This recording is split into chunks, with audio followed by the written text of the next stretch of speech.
नमस्कार, जन उत्तराखंड में आप सभी का स्वागत है। मैं हूं आपके साथ स्फूर्ति सिंह। खबरों की शुरुआत करेंगे, लेकिन उससे पहले एक नजर हेडलाइंस पर। उत्तराखंड में सेवा का अधिकार संशोधन अधिनियम लागू, तय समय सीमा पर प्रदेश में मिलेगी 855 सरकारी सेवाएं, देरी पर होगा जुर्माना।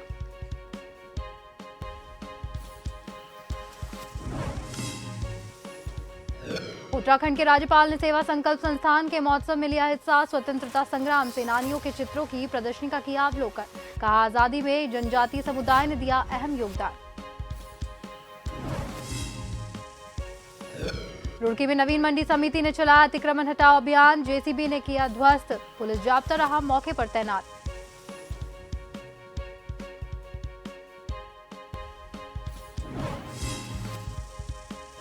पहलवानों और अंकिता भंडारी हत्याकांड को लेकर सड़क पर उतरी कांग्रेस, केंद्र सरकार के खिलाफ की नारेबाजी, उपजिलाधिकारी को राज्यपाल और राष्ट्रपति के नाम दिया ज्ञापन।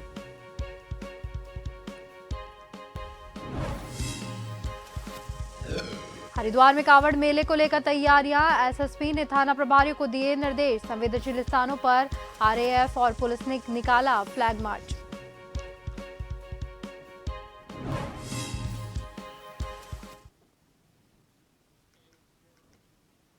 और अब खबरें विस्तार से। उत्तराखंड में सेवा का अधिकार संशोधन अधिनियम लागू हो गया है। धामी सरकार में अब सरकारी सेवाएं तय समय पर मिलेगी, जहां पर सरकारी सेवाओं में देरी होने पर जुर्माने का प्रावधान भी होगा।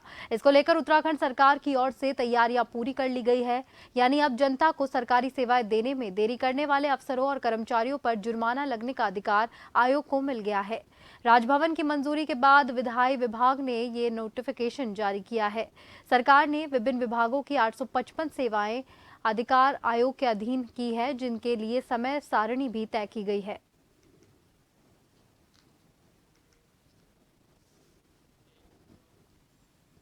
उत्तराखंड के राज्यपाल लेफ्टिनेंट जनरल गुरमीत सिंह ने सेवा संकल्प संस्थान उत्तराखंड द्वारा आयोजित स्वतंत्रता आंदोलन में जनजातीय नायकों का योगदान महोत्सव में बतौर मुख्य अतिथि हिस्सा लिया।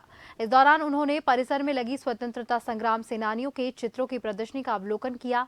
कार्यक्रम में थारू जनजाति समाज के छात्र छात्राओं के समक्ष देश के स्वतंत्रता आंदोलन में जनजाति समाज के प्रमुख रूप से योगदान देने वाले जनजाति समाज के नायकों के बारे में विस्तार से बताकर उनके देश की आजादी में किए गए महत्वपूर्ण योगदान को याद किया गया। आज एक अपने आप में बहुत ही गर्व का महसूस हो रहा है कि भारत की स्वतंत्रता संग्राम के अंदर में जनजातियों ने किस प्रकार योगदान किया। यहाँ आकर एक अलग एक भावना भी थी, क्योंकि मैंने 1996-99 के अंदर में बनबसा टनकपुर के अंदर में पलटन कमांड की थी। उस वक्त में भी खटीमा से अलग ही प्यार था, उस वक्त में भी थारू समाज से अलग ही परिवार प्यार था। तो आज आके फिर उस परिवार को अलग दोबारा मिलना और याद करना कि जो हमारे जनजाति समाज हैं भारत के, उन्होंने किस प्रकार से हमारे भारत के विकास में, समृद्धि में और हमारे भारत के जो स्वतंत्रता संग्राम में उन्होंने क्या क्या किया। हमने हर एक नेता को याद किया। उत्तराखंड के रुड़की के सिविल लाइंस स्थित एक निजी होटल में पत्रकार वार्ता का आयोजन किया गया। बसपा प्रदेश प्रभारी गयाचंद दिनकर ने कहा कि भाजपा की डबल इंजन सरकार जीरो टॉलरेंस की बात करती है, लेकिन मात्र 26 दिनों के कार्यकाल में जिला पंचायत में 60 करोड़ की वित्तीय अनियमितता हुई, जिसकी आवाज बसपा से 22 मार्च को हुई पत्रकार वार्ता में उठाई थी और मामले को लेकर न्यायालय भी गए थे। न्यायालय में मामले की जांच बैठी, जिसमें शासन ने ऐसे अधिकारियों को जांच अधिकारी बना दिया जो कि नियमानुसार जांच नहीं कर सकते थे। वित्तीय वर्ष 2022-23 में जो बजट था, उसमें से 60 करोड़ की वित्तीय अनियमितता केवल 26 दिन में की गई। यह रिकॉर्ड है। मतलब वित्तीय अनियमितता का गैर कानूनी कार्यों के लिए ये रिकॉर्ड कायम किया है जिला पंचायत ने। और ये जो देखरेख हुई है, सरकार की देखरेख में हुआ, सरकार के इशारे पर हुआ। ये इतना गंभीर प्रकरण जो 60 करोड़ से लेकर के आगे 100 करोड़ तक पहुंच गया, ये जनता की गाढ़ी कमाई का पैसा है। ये पेपर एविडेंस है। ये इसको कोई भी अधिकारी, कोई मंत्री, कोई मुख्यमंत्री इसको हटा नहीं सकता। बचा तो सकते हैं कितने दिन, अगर सरकार ईमानदारी से काम करेगी तो 6 महीने, और अगर बचाएगी तो और 6 महीने। 1 साल में अध्यक्ष को हटना है, और जितनी अनियमितता इन्होंने की है उसकी रिकवरी होगी। आपको ध्यान हो, पहले भी हुई हैं। यहाँ पहले भी जिला पंचायत अध्यक्ष हैं जिनके ऊपर करोड़ों की रिकवरी है, और ये रिकवरी होगी, 100% होगी। कब तक बचेगी? उत्तराखंड के रुड़की में खानपुर विधायक और पूर्व विधायक के समर्थकों के बीच में चल रही जुबानी जंग में पूर्व विधायक समर्थकों ने वर्तमान विधायक पर हमला बोला है। इसके साथ ही बीते दिनों गुर्जर समाज और ब्राह्मण समाज की हुई पत्रकार वार्ता के संबंध में उन्होंने कहा कि 4 व्यक्ति पूरे समाज के ठेकेदार नहीं हो सकते।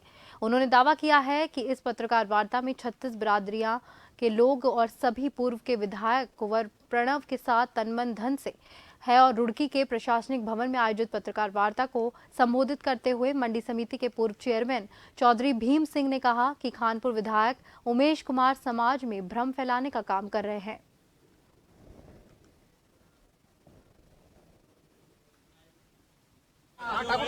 सभी की तरफ से, खानपुर विधानसभा के सभी समाज की तरफ से जो मांग आई है वो मुख्य ये है कि जो हमारे खानपुर के विधायक हैं उमेश कुमार जी, वो ये कहते थे कि हमारे ऊपर कोई भी बलात्कार का केस नहीं चल रहा है। ये जो कोर्ट का जो पेपर है जिसमें स्पष्ट रूप से 11 जुलाई जो उनके ऊपर केस दिल्ली हाई कोर्ट में भी वर्तमान में चल रहा है, दिल्ली हाई कोर्ट में जो चल रहा है उसमें 11 तारीख लगी हुई है। और उमेश कुमार जी आप सभी पत्रकार बंधुओं के समक्ष भी ये रख चुके हैं कि हम नैतिकता के आधार पर इस्तीफा देंगे अगर ऐसी हुई तो या तो उमेश कुमार विधायक जी ये जो केस चल रहा है इसके बारे में जानकारी दें, अन्यथा नैतिक रूप से आकर जो उन्होंने कहा है वो अपना इस्तीफा दें। मैं पहले भी कह चुका, ये केवल लड़ाई जो है केवल एक श्रेय के चक्कर में लड़ाई हुई। आप 2020 के कार्य को आज आप अपना बताएं, आज 2023 में आप शासनादेश कराओ तो हम आपके साथ हैं।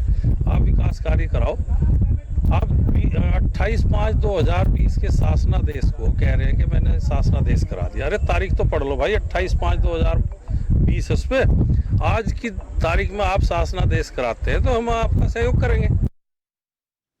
उत्तराखंड के रुड़की के सिविल लाइंस स्थित एक निजी होटल में पत्रकार वार्ता का आयोजन किया गया। पत्रकारों से वार्ता करते हुए बसपा प्रदेश प्रभारी गया चंद दिनकर ने कहा कि भाजपा की डबल इंजन सरकार जीरो टॉलरेंस की बात करती है, लेकिन मात्र 26 दिनों के कार्यकाल में जिला पंचायत में 60 करोड़ की वित्तीय अनियमितता हुई है, जिसकी आवाज बसपा ने 22 मार्च को हुई पत्रकार वार्ता में उठाई थी।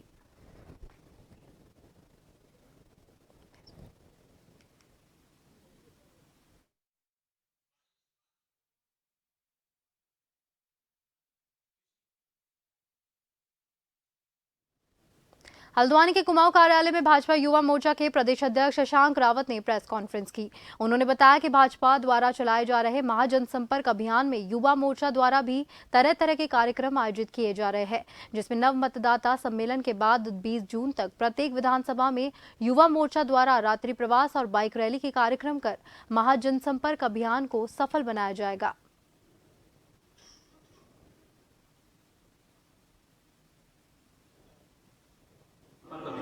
प्रधानमंत्री जी के नेतृत्व में 9 वर्ष सफलतापूर्वक पूरे होने पर भारतीय जनता पार्टी पूरे देश में एक महाजनसंपर्क अभियान चला रही है, जिसमें भारतीय जनता युवा मोर्चा एक अहम योगदान देने के लिए अपना प्रयासरत है। जैसे कि हम सभी को पता है कि भारतीय जनता युवा मोर्चा को 4 कार्यक्रम इसमें दिए गए हैं। एक नव मतदाता सम्मेलन के रूप में जो कि 7 तारीख से 10 तारीख के बीच में प्रत्येक जिले में, और मुझे पूरी उम्मीद है कि हम 64 से अधिक स्थानों पर इस कार्यक्रम का आयोजन करेंगे, जिसमें 18 से 25 वर्ष के जो हमारे युवा साथी हैं उसमें हम आउटरीच के माध्यम से हमारी बातें और हमारी जितनी भी जन कल्याणी योजनाएं उनके बारे में बताएंगे।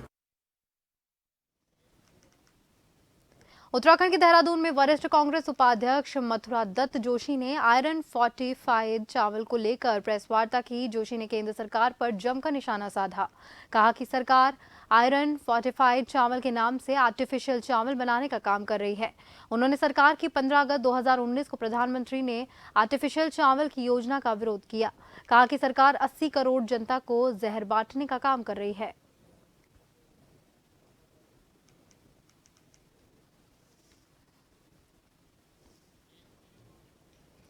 पहलवानों और अंकिता भंडारी हत्याकांड को लेकर कांग्रेस के पूर्व कैबिनेट मंत्री सुरेंद्र सिंह नेगी ने महिला कोटद्वार की सड़कों पर उतर आई। केंद्र और राज्य सरकार के खिलाफ नारेबाजी करते हुए रैली निकाली गई, जिसके बाद सभी कार्यकर्ता तहसील परिसर पहुंचे। राज्यपाल और राष्ट्रपति को उपजिलाधिकारी के माध्यम से ज्ञापन भेजा गया। इस दौरान कांग्रेस कार्यकर्ताओं ने कहा कि उत्तराखंड की बेटी अंकिता भंडारी की हत्या में भाजपा के प्रभावशाली नेता विनोद आर्या का पुत्र पुलकित आर्या मुख्य आरोपी है। प्रकरण न्यायालय के अंदर विचाराधीन है। अंकिता के माता पिता दर दर की ठोकरें खा रहे हैं और सरकार से त्वरित न्याय दिलाने में असमक्ष साबित हो रहे हैं। लगातार इस मांग के लिए प्रयत्नशील है और बार बार न्याय की मांग उठा रहे हैं, लेकिन हमारी समझ में नहीं आ रहा है कि वर्तमान सरकार इस ओर क्यों नहीं ध्यान अपना दे रही है और क्यों अंकिता के जो है केस को इतना लंबा खींच रही है। महिला पहलवानों को सब कुछ मतलब जानते हुए भी वो लोग 40 दिनों से धरने पर बैठी हुई हैं, उसके बाद वो ब्रजभूषण की गिरफ्तारी नहीं कर रही हैं। हम जानना चाहते हैं सरकार से कि वो क्यों ऐसा कर रही है। उत्तराखंड के भादराबाद में सहारा कंपनी लैंड पर सहारा कंपनी के निवेशकों ने भादराबाद दिल्ली हाईवे पर धरना प्रदर्शन किया और सहकारिता मंत्री धन सिंह रावत का पुतला दहन किया। वहीं सुरजा सेवा दल के अध्यक्ष रमेश जोशी ने सरकार पर निशाना साधते हुए कहा कि हम एनएच हाईवे पर भीख मांगने का काम करेंगे। जब तक सहारा कंपनी के निवेशकों का पैसा वापस नहीं मिल जाता तब तक इस संघर्ष जारी रहेगा। बता दें कि सहारा कंपनी के सैकड़ों निवेशकों ने सरकार से मांग करते हुए कहा, हमारा दुरुपयोग किया गया, हमारे साथ 420 हुआ है और सरकार से ये अपील की है कि सभी निवेशकों का पैसा वापस किया जाए और सहारा कंपनी पर उचित से उचित कार्रवाई की जाए।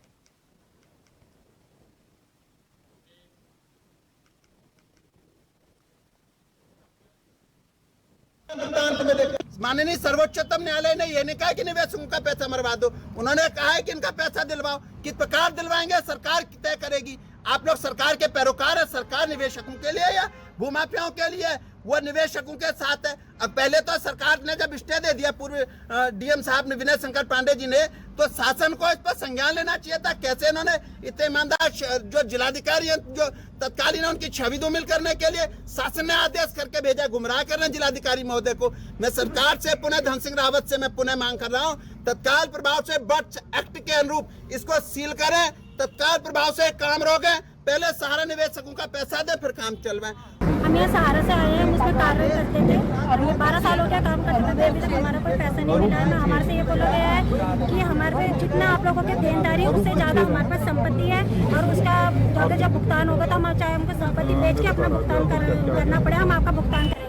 मगर हम वहाँ पे चक्कर काटते काटते थक गए, हमने रोज भटक रहे हैं, बल्कि जमा करने के लिए हमसे महीने में एक दिन जाते थे अपना पैसा मांगने के लिए। हमें रोज हफ्ते में 4-4 बार खर्च होते बाहर। लगभग कितना पैसा है आपका? हमारा कम से कम सभी निवेशकों का मेरा मिला के कम से कम 10-15 लाख रुपए करीब सर। उत्तराखंड के लोहाघाट नगर में व्यापारियों ने जाम की समस्या को लेकर बैठक की। दरअसल व्यापारियों ने व्यापार मंडल अध्यक्ष भैरव दत्त राय के नेतृत्व में पुलिस और नगरपालिका सदस्यों के साथ में बैठक की। बैठक में व्यापारियों ने स्टेशन बाजार और नैनीताल बैंक रोड में दुकानों के आगे दिन भर खड़े रहने वाले दोपहिया वाहनों को हटाने और वन में ट्रैफिक व्यवस्था को फिर से लागू करने की मांग रखी। वहीं एएसओ खत्री ने बताया कि अन्य समस्याओं को भी चरणबद्ध तरीके से सुलझाया जाएगा। यहाँ पर एक मीटिंग नगरपालिका में और थाने में भी, और हमेशा ही व्यापारियों के और समस्त नागरिक जो भी लोहाघाट नगर में रहते हैं ट्रैफिक समस्या को लेकर मुख्य बिंदु के रूप में ये उभर के आता है और समय समय पर इनको दिशा निर्देश दिया जाता है, जिस संबंध में आज तक कोई कार्रवाई नहीं है। पहले प्रशासन का और नगरवासियों का एक ये कहना था कि हमारे पास कोई पार्किंग नहीं है, गाड़ी खड़ी करें तो कहाँ खड़ी करें, और नगर पालिका ने इसको देखते हुए अभी 6 पार्किंग का निर्माण किया गया है जो बिल्कुल निःशुल्क दी गई है। नगर पालिका परिषद जी द्वारा हमें और व्यापार मंडल अध्यक्ष जी जो हमारे और सम्मानित व्यापारियों द्वारा ट्रैफिक को लेकर कुछ समस्याएं बताई गई हैं और हम लोग पूर्ण रूप से प्रयास करेंगे, एक एक करके सारी समस्याओं को हम लोग दूर करने का प्रयास करेंगे। सारी समस्याएं एक साथ दूर तो नहीं हो सकती, लेकिन हम कोशिश करेंगे कि हम जितनी भी समस्याएं आज मीटिंग। हरिद्वार के नए जिलाधिकारी धीरज सिंह गब्रियाल ने तहसील दिवस में लोगों को समस्याओं को सुना और तय समय सीमा में शिकायतों के निस्तारण का निर्देश भी दिया। गौरतलब है कि बतौर जिलाधिकारी उन्होंने हरिद्वार तहसील में तहसील दिवस का आयोजन किया गया था। इस दौरान तहसील दिवस में पहुंचे फरियादियों ने अतिक्रमण, बिजली, पानी, सड़क और भूमि पैमाइश से संबंधित सैकड़ों शिकायतें दर्ज करवाई। डीएम ने गंभीरता से सभी फरियादियों की समस्याओं को सुना और मौके पर ही अधिकांश शिकायतों का निस्तारण किया।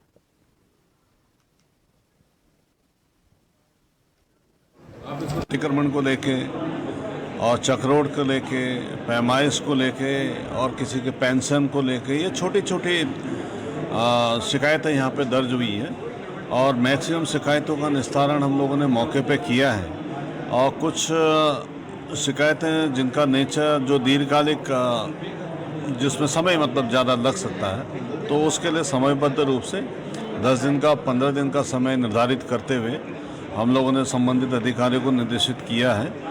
और इसके बाद फिर ये एक मॉनिटरिंग हम लोग इसको करते हैं और करेंगे भी कि जितने भी अधिकारियों को, जितने भी विभागों को ये एप्लीकेशंस दिए हैं उसका निस्तारण समय से करें।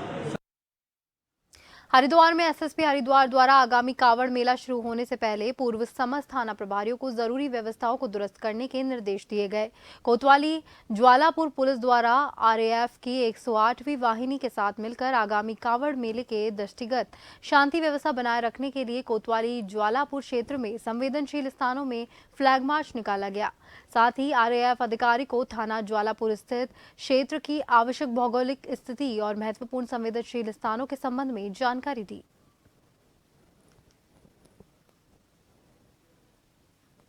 रुड़की स्थित नवीन मंडी समिति के अतिक्रमण हटाओ अभियान चलाया गया। इस दौरान जेसीबी की मदद से अतिक्रमण ध्वस्त किए गए। वहीं अभियान के तहत पुलिस प्रशासन के अधिकारियों के अलावा भारी फोर्स भी तैनात रहा। बता दें कि ज्वाइंट मजिस्ट्रेट रुड़की अभिनव शाह के नेतृत्व में अभियान चलाया गया। ज्वाइंट मजिस्ट्रेट अभिनव शाह ने बताया कि इन दुकानों को हटाने के लिए व्यापारी को काफी समय पहले नोटिस जारी कर दिया गया था और अब 36 दुकानों को जेसीबी के माध्यम से तोड़ा गया है। अतिक्रमण हटाना एक ऐसी व्यवस्था है जो टाइम टू टाइम हम करते रहते हैं और लोग इसमें जब भी अतिक्रमण करते हैं तो हम उन्हें समय समय पे हम ये ऐसे अभियान चला के हटाते रहते हैं। अभियान निरंतर जारी रहेगा? जी, अभियान निरंतर जारी रहेगा और जगह भी हम करते रहेंगे जहाँ भी अतिक्रमण है हम हटाते रहेंगे। खबर लालकुआ से है, जहां पाइपलाइन संजय नगर विकास और कल्याण समिति का गठन करते हुए क्षेत्रवासियों ने सर्वसम्मति से मनोज मौर्य को अध्यक्ष बनाया है और अब समिति द्वारा नगर पंचायत लालकुआ के विस्तारीकरण को लेकर मांग उठाई गई। इसको लेकर तमाम क्षेत्रवासी और समिति के पदाधिकारी मनोज मौर्य के कार्यालय पर इकट्ठा हुए और मांग कर रहे हैं कि नगर पंचायत लालकुआ के अंतर्गत संजय नगर, हाथीखाना, बजरी कंपनी, बंगाली कॉलोनी सहित तमाम क्षेत्रों को विस्तारीकरण करके जोड़ा जाना चाहिए ताकि क्षेत्र में लोगों को नगर पंचायत द्वारा दी जाने वाली सुविधाएं मिल सके। भाई शासन प्रशासन से तो हम देखिए सबसे पहले यही मांग करते हैं कि हमारा हाथीखाना, बंगाली कॉलोनी सारे क्षेत्रों को नगर पंचायत में मिलाया जाए, ठीक है, और जो पूर्व में एक बार नगर पालिका में शामिल कर भी दिए गए हैं। और रही बात यहाँ की, तो आप जानते हैं कि ये बस्तियाँ सबसे पुरानी हैं, ठीक है, और आज तक कोई भी मूलभूत सुविधा ऐसी नहीं है और सारी सुविधाओं से हम वंचित हैं। आप लोग भी जानते हैं कि बस्ती सबसे पुरानी है, तो हमने इसी क्रम को आगे बढ़ाते हुए अध्यक्ष को चुना है कल और तमाम मूलभूत सुविधाएं जितनी हैं उनसे हम वंचित हैं और हम मांग करते हैं कि हमारे इस बस्ती को, संजय नगर, हाथीखाने को, बजरी कंपनी को और जो बस्तियां हैं उनको नगर पालिका। उत्तराखंड में चाइल्ड पोर्नोग्राफी के मामले लगातार बढ़ते जा रहे हैं। हाल ही में 2 से 3 मामले देहरादून से सामने आए हैं। जहां पे बात करें पूरे प्रदेश भर की तो पिछले 1.5 साल में 70 मामले चाइल्ड पोर्नोग्राफी के सामने आ चुके हैं। इससे बढ़ते मामलों पर अंकुश लगाने के लिए साइबर पुलिस काम कर रही है। साइबर सीईओ अंकुश मिश्रा का कहना है कि लगातार साइबर पुलिस द्वारा सोशल मीडिया पर लोगों को अवेयर किया जा रहा है। अंकुश मिश्रा ने बताया कि कई लोग अनजाने में ऐसी गलती करते हैं तो उनके खिलाफ भी कोर्ट सख्त एक्शन लेता है। इसीलिए लोगों को स्पेशल प्लेटफॉर्म के जरिए जागरूक किया जा रहा है ताकि अनजाने में भी ऐसी गलती ना हो। इसमें हमारी तरफ से लगातार सोशल मीडिया पर अवेयरनेस की जा रही है और जैसे मैंने बोला गलती से इसमें एक्चुअली समस्या ये आती है कानून जो है वो गलती को माफ़ नहीं करती। तो अगर व्यक्ति से नेग्लिजेंसी हुई है या फिर उसने अनजाने में करी है तो कहीं ना कहीं कानून इस चीज़ को इस प्रकार से इंटरप्रेट करता है कि आपको एक चीज़ लॉ पता होना चाहिए था, जिस कारण से हम ज़्यादा से ज़्यादा अवेयरनेस कर रहे हैं। और इस क्रम में बताना चाहूँगा कि लगातार इसमें हमने कई बार जनता में मैसेज किया है कि आप प्लीज़ इस प्रकार से चाइल्ड पोर्नोग्राफी कंटेंट को ढूंढिए मत। अब उसमें हमारे एंड पे भी फिल्टर्स होते हैं कि जो हमें कंटेंट मिलता है भारत सरकार से जो फॉरवर्ड होके आता है उसको हम प्रॉपरली फिल्टर करते हैं कि क्या उसमें चाइल्ड पोर्नोग्राफी का। उत्तराखंड के उधम सिंह नगर के जसपुर में भारतीय नारी रक्षा सेना के अध्यक्ष के पूर्व पर एक महिला के दुष्कर्म करने का आरोप लगाया है, जिसके बाद पुलिस ने पीड़िता की तहरीर पर भारतीय नारी रक्षा सेना के राष्ट्रीय अध्यक्ष और उनके पुत्र के खिलाफ मुकदमा दर्ज कर आरोपी पुत्र को गिरफ्तार कर जेल भेज दिया, जबकि पिता की गिरफ्तारी के प्रयास जारी है।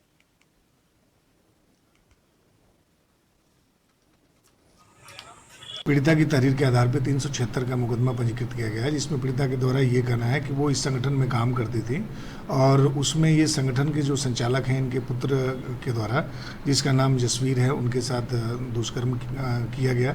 जब इस चीज़ को इन्होंने संचालक को बताया तो उन्होंने भी उसका संज्ञान नहीं लिया। इस तरीके से यह मुकदमा यह नारी रक्षा दल के संचालक और उनके सुपुत्र के विरुद्ध था। हमने इनके पुत्र जसवीर की अरेस्टिंग कर ली है। शीघ्र ही जो मुकदमे में अन्य जो मेरिट आएगी उसमें फर्दर हमारे द्वारा कार्रवाई।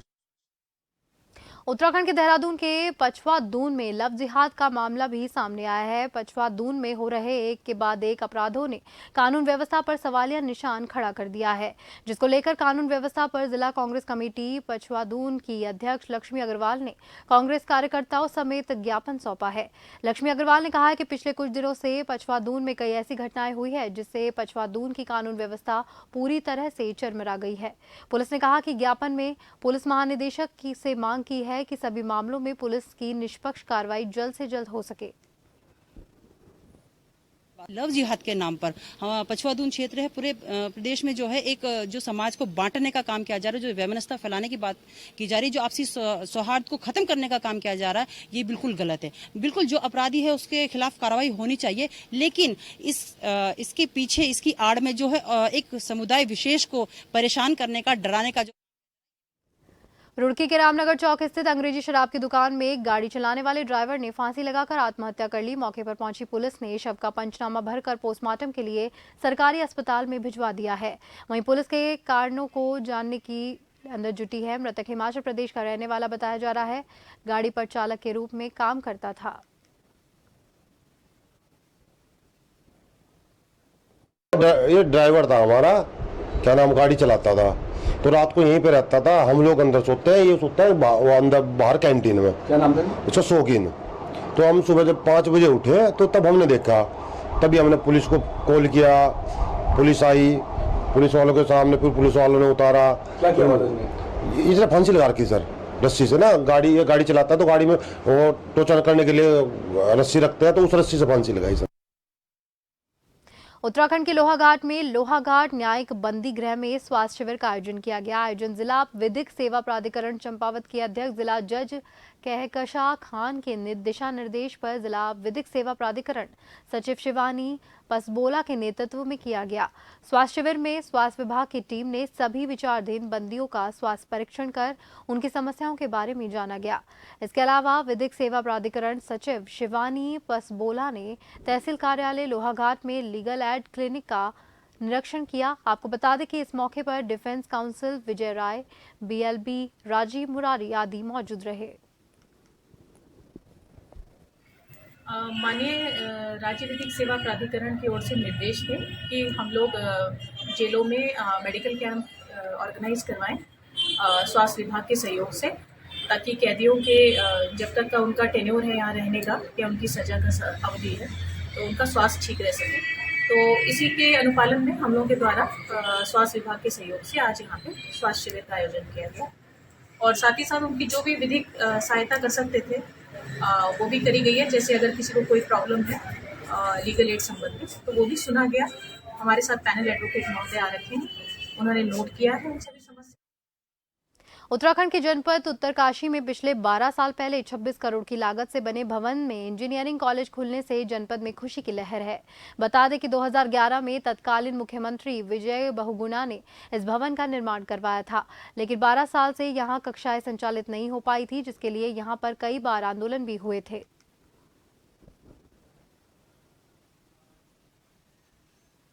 आज जो बॉर्न स्कूल की जो स्वीकृति मिली है उसके लिए मैंने बार बार विधानसभा में भी लगातार प्रयास करने पर जो हमें माननीय मुख्यमंत्री जी का, माननीय तकनीकी मंत्री जी का जो उत्तरकाशी बॉर्न इंजीनियरिंग कॉलेज की जो सौगात मिली, उसके लिए मैं हृदय की गहराइयों से यहाँ की जनता की ओर से माननीय मुख्यमंत्री जी का और माननीय अपने तकनीकी मंत्री सुबोध उनियाल जी का बहुत बहुत आभार व्यक्त करता। आज क्षेत्र में बहुत ही ज़्यादा खुशी का माहौल है। जो हमारा 12-13 सालों से जो ये पेंडिंग पड़ी हुई थी ये योजना, ये आज गवर्नमेंट ने हमें इसके लिए बहुत बड़ी उपलब्धि हमें दी है। हम गवर्नमेंट का बहुत बहुत धन्यवाद करते हैं। इसके क्षेत्र से इससे क्षेत्र में एक तो जो पलायन है एजुकेशन के संबंध में वो रुकेगा, नए आयाम खुलेंगे, रोज़गार के नए आयाम खुलेंगे और बच्चों को यहाँ भी काफ़ी लोगों को रोज़गार मिलेगा। हमारे क्षेत्र के लोगों को रोज़गार भी मिलेगा और आज हमारी ग्राम पंचायत बॉर्न बहुत ही खुशी मना रही है, जिस कारण कि आज काफ़ी 10 या 12 साल पहले से ये कॉलेज बंद था। आज उत्तराखंड सरकार ने इस कॉलेज को खोल दिया गया है। मैं उत्तराखंड सरकार का। उत्तराखंड के हल्द्वानी में आवारा जानवरों का आतंक लगातार बढ़ता ही जा रहा है। आए दिन आवारा जानवरों की चपेट में आकर लोगों को जान से हाथ धोना पड़ रहा है। लगातार हो रही दुर्घटना के बावजूद प्रशासन लोगों को आवारा जानवरों के आतंक से निजात नहीं दिला पा रहा। बता दें कि कुमाऊं में प्रवेश द्वार हल्द्वानी में आवारा जानवरों के आतंक ने न सिर्फ स्थानीय लोगों को परेशान किया है, बल्कि दूर दराज से आने वाले पर्यटक भी इस समस्या से परेशान हैं। आवारा जानवरों के संबंध में अभी गवर्नमेंट की तरफ से भी कुछ निर्देश आए हैं जो विभिन्न निराश्रित पशुओं के लिए गौशालाएं बनाए जाने के संबंध में है। उसमें गवर्नमेंट ने कुछ पॉलिसी में संशोधन करके जो प्रतिदिन का भत्ता मिलता है संचालित और पंजीकृत गौशालाओं को, उसको बढ़ाया भी है। नए ऐसे जो निराश्रित पशुओं के लिए आश्रय के लिए स्थल हैं, गौशालाएँ हैं, उनको भी हम लोग चिन्हीकरण कर रहे हैं कि वो बनवाई जा सकती हैं। साथ ही जो विभिन्न एनजीओज ऑलरेडी चला रहे हैं उसमें कोई एक्सपेंशन करके उनकी यदि क्षमता में वृद्धि करी जा सकती। उत्तराखंड के काशीपुर में पिछले काफी समय से तेंदुओं का आतंक थमने का नाम नहीं ले रहा है। ताजा मामला काशीपुर में मानपुर रोड स्थित पॉलिटेक्निकल के सामने पर्वतीय कॉलोनी का है, जहां बकरियां चरा रहे युवक के सामने ही तेंदुए ने बकरी के बच्चे को जानलेवा हमला कर उसे घायल कर दिया। युवक के द्वारा कड़ी मशक्कत के बाद तेंदुए के कब्जे से बकरी के बच्चे को छुड़ा लिया गया। ग्रामीणों के मुताबिक वन विभाग को सूचना दिए जाने के बाद भी विभाग से 3 से 4 कर्मचारी पहुंचे और बकरी के बच्चे का इलाज कराने की बात कहते हुए आधार कार्ड लेकर चले गए। कर्मचारियों के द्वारा किसी भी तरह की कोई प्रक्रिया नहीं दी गई। उन्होंने कहा कि इसके 6 माह पूर्व भी इस तरह की घटना घटित हुई थी। उन्होंने इस गंभीर घटना को होने के बावजूद भी अधिकारी और कर्मचारी पर लापरवाही भरी कार्रवाई अपनाने के आरोप लगाए हैं। वहीं इस पूरे मामले पर तराई पश्चिमी वन प्रभाग के डीएफओ प्रकाश आर्य ने बताया कि काशीपुर क्षेत्र से लगातार तेंदुए के आबादी की तरफ आने की खबरें संज्ञान में आ रही है।